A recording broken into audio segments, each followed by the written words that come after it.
Love Inspired Suspense and HarlequinAudio present Love Inspired Suspense, October 2025, Box Set 1 of 2, featuring Double Protection Duty by Sharon Dunn, performed by Marisa Blake, and Dangerous Montana Inheritance by Jenna Knight, performed by Emma Lysy, and Disappearance in Alaska by Elisabeth Rees, performed by Jennifer Sun Bell. Double Protection Duty. But though he cause grief, yet will he have compassion according to the multitude of his mercies. Lamentations, chapter 3, verse 32. For Charlotte, so glad you are in my life. 1. Raina McCord felt the small, soft hand in hers for only a second before 3-year-old Austin ran ahead of her. He chased his twin brother Beacon toward the elevator that would take them back up to the surface after having toured Wind Cave National Park. The boys had been so excited to come here. It was a beautiful day, unseasonably warm for October in South Dakota. And she loved seeing their excitement as they toured the vast underground network of cave passages. Now it was time to head back up and get the boys something to eat. Raina narrowed in on Austin's dark head bobbing up and down as she tried to catch up with him. "Boys, wait for me, please," she called. A crowd had already gathered at the elevator doors, though they had just closed, transporting the first group from the cave to the visitor center. An adult stepped in front of Raina, blocking her view of Austin. She pushed her way through, spotting Austin's dark head, but Beacon was nowhere in sight. She took a few steps and bent forward, cupping Austin's shoulder and speaking into his ear. "Where did your brother go?" Austin pointed.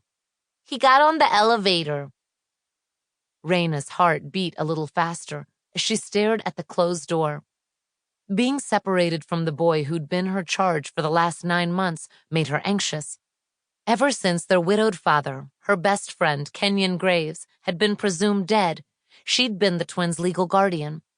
Kenyon had since returned home amidst many tears of joy. She glanced over her shoulder to look for Kenyon. She couldn't see him. He must have been pushed back by the crowd. The elevator doors had closed just seconds before. It would take a while for them to travel the 108 feet to the surface. She prayed that Beacon would know to wait for them by the elevator doors. A warm hand pressed on her back. "What's going on?" She turned to face the twins' father. Kenyon had the same dark hair and blue eyes as his son's. Her throat had gone tight from panic. "Beacon got on the elevator with the first group. He probably thought we were behind him." Kenyon's only reaction was a slight lift of his eyebrow. "I'm sure he'll stay put once he realizes we didn't get on too." She appreciated his calm response, which helped douse her fear. His steady reaction was probably a habit that came with his job as a detective for the Plains City PD.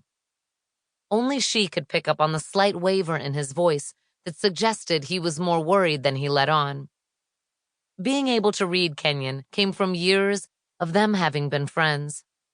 She'd been ready to step in and raise his boys, despite the shock and grief she'd faced upon being told her friend was gone. 9 months ago, Kenyon had been in an explosion while investigating a gun trafficking ring that was moving stockpiles of weapons across South and North Dakota. His body wasn't found, and he was presumed dead. His will had stipulated that she would become guardian to his children, and she'd started the paperwork to adopt the twins.